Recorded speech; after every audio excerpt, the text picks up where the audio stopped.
नमस्कार विद्यार्थी मित्रांनो, ग्रो अकॅडमी या युट्यूब चॅनलवर तुमचे मनापासून स्वागत आहे।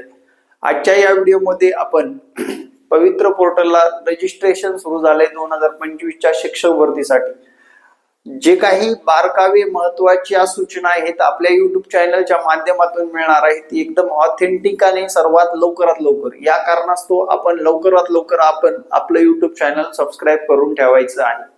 चला मित्रांनो, आजच्या पवित्र पोर्टलवर आलेल्या सूचना स्वप्रमाणपत्र करण्यामध्ये कोणत्या महत्त्वाच्या सूचना आहेत याबद्दल आपण सविस्तर चर्चा आजच्या या व्हिडिओमध्ये करणार आहोत। तत्पूर्वी चॅनलवर नवीन असाल तर चॅनलला सबस्क्राइब करून ठेवा। चला मित्रांनो, आपण पीडीएफ स्वरूपात ओपन करू त्याला। पहा इकडे काय म्हटले त्याप्रमाणे जाऊ। पवित्र प्रणाली मार्फत शिक्षण सेवक शिक्षक पदभरती बाबत उमेदवारांनी स्वप्रमाणपत्र पूर्ण करण्यासाठीच्या सूचना 2025 साठी 15/12/2025 ची अपडेट आहे। आज दिनांक आहे 16, रात्रीच अपडेट येतात। मित्रांनो, फेब्रुवारी महिन्यापर्यंत आपली निवड यादी कोणत्या आस्थापनेमध्ये झालेली आहे याचं अपडेट आपल्याला मिळून जाईल। आता स्वप्रमाणपत्र एक 10-12 दिवसापुरतच असतं। 10-12 दिवसात आपल्याला हे स्वप्रमाणपत्र करून घ्यायचं असतं। आपल्याला मेसेज सुद्धा येतो की पवित्र पोर्टलला नोंदणी करा असं सांगितलं जातं। त्यामुळे प्रत्यक्षरित्या अपडेटेड व्यवस्थित नोंदणी करणं गरजेचं आहे। काय म्हटले बघा, सर्वसाधारण माहिती व सूचना महाराष्ट्र राज्यातील सर्व स्थानिक स्वराज्य संस्था व खाजगी व्यवस्थापनाच्या शाळांमध्ये तसेच महाराष्ट्र शासनाच्या इतर विभागाच्या शाळांमध्ये पवित्र या संगणकीय पवित्र प्रणालीद्वारे शिक्षण सेवक शिक्षक पदभरतीसाठी शासनामार्फत शिक्षक अभियोग्यता व बुद्धिमत्ता चाचणी 2025 चे आयोजन केले होते। परीक्षा झाली होती 5 जून 2025। कधीपर्यंत झाली होती? 5 जून 2025। EWS, SEBC, OBC व इतर कास्टचे विद्यार्थी TET एक्झाम यापूर्वी पास झालेली पाहिजे। 5 जून 2025 च्या अगोदरचे सर्व डॉक्युमेंट पाहिजे, नसता आपलं सिलेक्शन कॅन्सल होत असतं। इव्हाना एखादा अपवादात्मक असेल तर त्याची सूचना भविष्यात मिळाली तरच त्याला सूट मिळते, नसता इव्हाना कुठल्याच गोष्टीला सूट मिळत नाही। 5 जून 2025 च्या अगोदरचे सर्व कागदपत्रे आपल्याकडे उपलब्ध आहेत का एकदा चेक करून घ्या।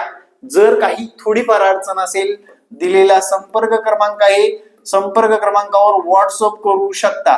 पण मी आता कागद काढले ते चालेल का असं व्हॉट्सअप करू नका, कारण 5 तारखेच्या अगोदरच्या डॉक्युमेंट मध्ये काही थोडीफार चूक असेल तर चालतं, काही अडचण येत नाही। पण लक्षात घ्या, आपल्याकडे डॉक्युमेंटच त्यानंतरच असेल तर अजिबात चालत नाही। महत्वाची सूचना, आता झालेली TET एक्झाम नोव्हेंबर मध्ये ती या परीक्षेसाठी लागू नसणार आहे, हे पण लक्षात ठेवा मित्रांनो।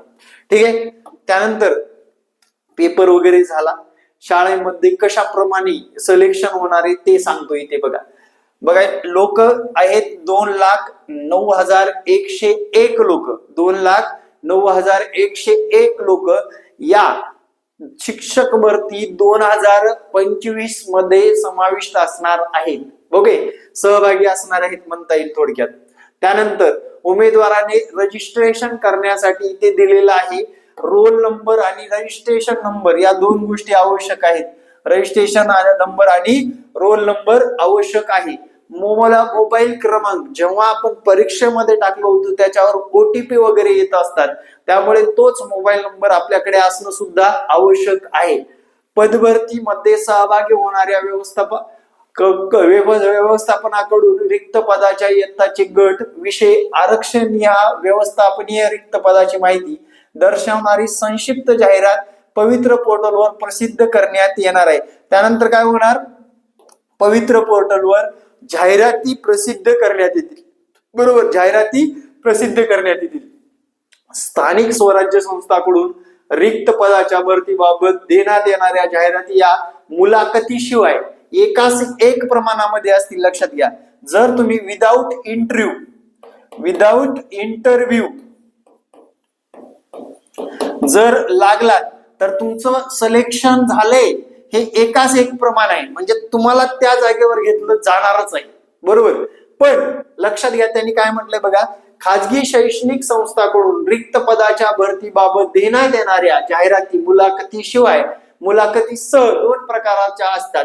यापैकी कोणतीही एक प्रकार निवडण्याचे स्वातंत्र्य व्यवस्थापनास असेल. मुलाखतीशिवाय या पर्यायासाठी एका रिक्त पदासाठी एका उमेदवारांची एकास एक प्रमाणात पोर्टल मार्फत नियुक्तीसाठी शिफारस करण्यात येईल. मुलाखतीसह या पर्यायासाठी एका रिक्त पदासाठी म्हणजे याचं प्रमाण आहे एक रिक्त पद तेव्हा 3 उमेदवार बोलवले जातात. एका रिक्त पदासाठी 3 उमेदवार बोलवले जातात. या कारणास्तव विद्यार्थी मित्रांनो एक गोष्ट लक्षात ठेवा, तुम्हाला विदाऊट मुलाखत सिलेक्शन झाले का विथ मुलाखत झाले हे आपल्या मार्कावर डिपेंड करतो. ठीक आहे, चला याच्यामध्ये कुठलाच कुणी कुणाचा दुश्मन नसतो, लक्षात घ्या. शिक्षक अभियोग्यता बुद्धिमत्ता 2025 चाचणीसाठी ऑनलाईन सादर करण्यासाठी अंतिम दिनांक 14/5/2025 असा होता.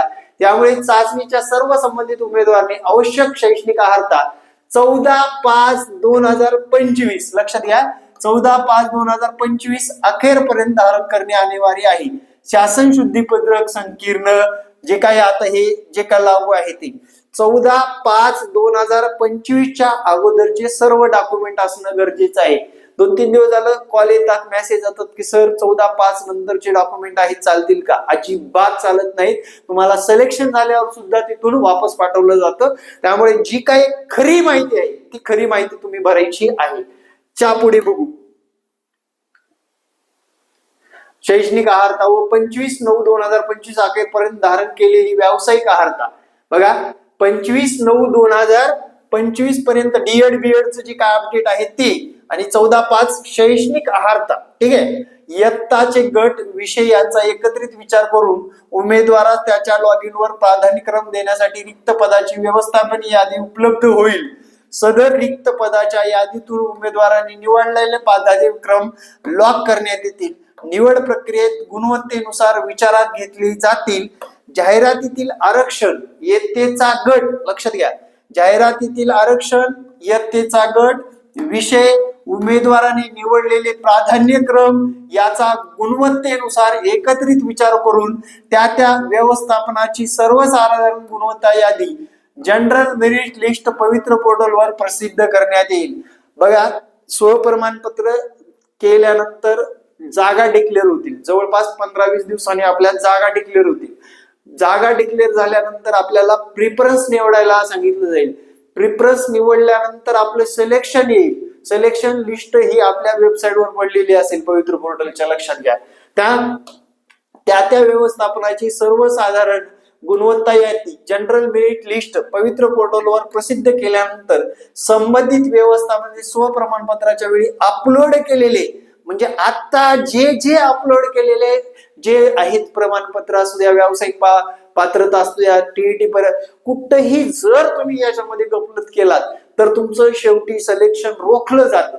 कुठेही याच्यामध्ये गफलत करू नका. ठीक आहे, केल्यानंतर सर्व कागदपत्राची मूळ प्रती तपासून समुपदेशन पद्धतीने नियुक्ती आदेश देण्याबाबतची आवश्यकता ती कारवाई करतील. स्वप्रमाणपत्राबद्दलच्या काय सूचना आहेत ते पाहू. अर्जात म्हणजे स्वप्रमाणपत्रामध्ये खोटी माहिती देणे किंवा खरी माहिती दडवून ठेवणे किंवा त्यात अनधिकृतपणे खाडाखोड करणे किंवा पाठवलेल्या दाखल्याच्या प्रतीतील नोंदीमध्ये अनधिकृत खाडाखोड करणे किंवा खाडाखोड केलेली अथवा बनावट दाखले सादर करणे तसेच विहित केलेल्या अर्हतेच्या अटी पूर्ण न करणे किंवा विहित कालावधीमध्ये पूर्ण न करणे अथवा गैरवर्तणूक करणारा उमेदवार कोणत्याही टप्प्यावर निवडीसाठी शिफारस होण्यास अथवा निवड होण्यास अपात्र ठरेल किंवा इतर योग्य अशा शिक्षेस पात्र ठरणार आहे. बरोबर, कुठलीही खोटी माहिती टाकायची नाही किंवा खरी माहिती दडवून ठेवून खोटी माहिती प्रसिद्ध करून आपलं सिलेक्शन होईल या कारणास्तव चालत नाही. कायमचं बॅन केलं जातं. त्यामुळे खोटी माहिती टाकू नका. ठीक आहे, उमेदवारांना स्वप्रमाणपत्रामध्ये माहिती नमूद करण्यापूर्वी स्वतःची नोंदणी रजिस्ट्रेशन करणे आवश्यक आहे. ही नोंदणी रजिस्ट्रेशन करण्यासाठी रजिस्टर हिअर येथे क्लिक करून आपला टेट 2025 चाचणीचा रोल नंबर व रजिस्ट्रेशन क्रमांक नोंद करावा. त्यानंतर उमेदवाराने स्वतःचा पासवर्ड तयार करावा. उमेदवाराचा लॉग इन आयडी हा 25 काय असेल तो 10 अंकी टेट एक्झामचा रोल नंबर असणार आहे याप्रमाणे असेल. पवित्र पोर्टलवरील नोंदणी रजिस्ट्रेशन स्व प्रमाणपत्र भरण्याची प्रक्रिया उमेदवाराने स्वतः करणे आवश्यक आहे. अर्ज मराठी इंग्रजीमध्ये उपलब्ध असला तरी उमेदवारांनी नोंदणी रजिस्ट्रेशन स्व प्रमाणपत्रासाठी आवश्यक माहिती इंग्रजीमध्ये कॅपिटल लेटर मध्ये भरावी. संक्षिप्त ॲब्रिव्हिएशन्स अथवा अद्याक्षरे न देता संपूर्ण नाव संपूर्ण पत्ता नमूद करावा. उमेदवारांनी स्वतःचे नाव, वडिलांचे नाव, पतीचे नाव, आडनाव यामध्ये एक स्पेस सोडावी. तसेच पत्ता लिहिताना इमारतीचे नाव, रस्त्याचे नाव इत्यादीचे एक स्पेस सोडावा. म्हणजे पत्ता वगैरे व्यवस्थित लिहावा यांनी सांगितलेलं आहे. म्हणजे खूप सूचना सविस्तर दिलेल्या आहेत. शैक्षणिक व व्यावसायिक अर्हते संदर्भात स्वप्रमाणपत्रामध्ये आवश्यक असलेली माहिती दिलेल्या क्रमाने नमूद करावी. संबंधित परीक्षेच्या गुणपत्रकावरील दिनांक हा शैक्षणिक व व्यावसायिक अर्हता धारण केल्याचे दिनांक मानण्यात येईल. संबंधित शैक्षणिक व व्यावसायिक अर्हतेची सर्व परीक्षा विहित दिनांकापूर्वी म्हणजे दिनांक 14/5/2025 आणि जे काही अपियर वाले विद्यार्थी आहेत त्यांना 25/9/2025 अखेरपर्यंत धारण केलेली व्यावसायिक अर्हता विचारात घेतली जाणार आहे. म्हणजे विद्यार्थी मित्रांनो, ज्या लोकांचं डीएड बीएड कम्प्लीट झालेलं होतं त्यांना किती 14/5/2025 आणि ज्यांचं झालं नव्हतं 25/9/2025 अखेरपर्यंत धारणा केलेली असावी यांनी स्पष्ट सांगितलेलं आहे. ज्या उमेदवाराचा निकाल कोणत्याही कारणास्तव राखून ठेवला असेल आणि असा राखून ठेवलेला शैक्षणिक अर्हतेचा निकाल 14/5/2025 नंतर व व्यावसायिक अर्हताचा निकाल दिनांक 25/9/2025 नंतर जाहीर झाला असेल अशा वेळी उमेदवारांनी विहित मुदतीत धारणा केली असे मानण्यात येणार नाही. उमेदवारांनी पत्र व्यवहाराचा स्वतःचा पत्ता इंग्रजीमध्ये अचूक नमूद करावा. उमेदवारांचे वय, शैक्षणिक, व्यावसायिक अर्हता, आरक्षित प्रवर्ग, उन्नत प्रवर्ग, गटात मोडत नसलेले प्रमाणपत्र, दिव्यांग व्यक्ती, महिला, माजी सैनिक, अंशकालीन, प्रकल्पग्रस्त, भूकंपग्रस्त, खेळाडू तसेच अनाथ इत्यादी संदर्भात न चुकता निसंदिग्धपणे निर्भीडपणे दावा करणे आवश्यक आहे. अर्जातील संबंधित रखान्यात स्पष्टपणे दावा केला नसल्यास संबंधित दाव्याचा विचार केला जाणार नाही. तसेच उमेदवार एकापेक्षा जास्त दावे करू इच्छित असल्यास तसे स्पष्टपणे स्वप्रमाणपत्रात नमूद करणं आवश्यक आहे. स्वप्रमाणपत्रामध्ये तिथे रखाने असतात. तुम्ही माजी सैनिक आहात का, तुम्ही भूकंपग्रस्त आहात का, तुम्ही महिला आहेत का, तुम्ही प्रकल्पग्रस्त आहात का, ते एकदम व्यवस्थितरित्या तिथे नमूद करणं आवश्यक आहे. जर तुमच्याकडून ते राहून गेलं तर ते जबाबदार नसतात, आपण जबाबदार असतो, लक्षात घ्या. अभियोग्यता व बुद्धिमत्ता चाचणी 2025 यासाठी ऑनलाईन अर्जामध्ये उमेदवारांनी प्रवर्ग, समांतर आरक्षण, दिव्यांग, अनाथ प्रवर्ग इत्यादी बाबी नमूद केल्या आहेत. महाराष्ट्र राज्य परीक्षा परिषद पुणे यांच्याकडील सदर चाचणीची अधिसूचना 25/4/2025 सुधारित अधिसूचना देण्यात आलेली आहे. तर विद्यार्थी मित्रांनो, अशा पद्धतीने एक शेवटी अपियरवाल्यांना एक सूचना आहे, ते आपण वाचून थांबू इथे. महिलांसाठी हे सर्व काही सूचनाच आहेत.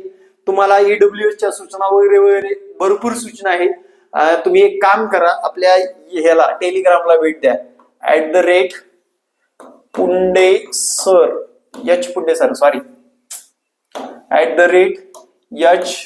@पुंडेसर हे आपलं टेलिग्राम चॅनल आहे. या टेलिग्राम चॅनलला भेट द्या.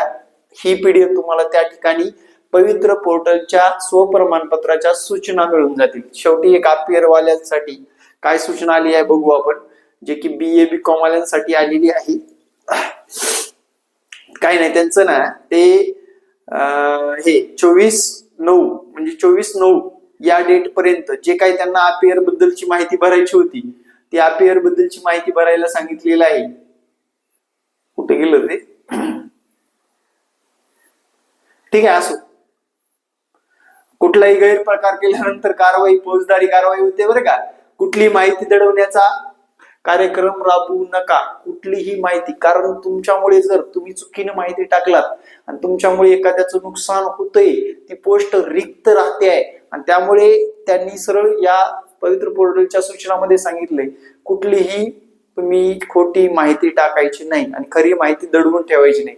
जे आपल्याकडे आहे ते व्यवस्थितरित्या मांडायचं. ठीक आहे, तर थांबू इथे.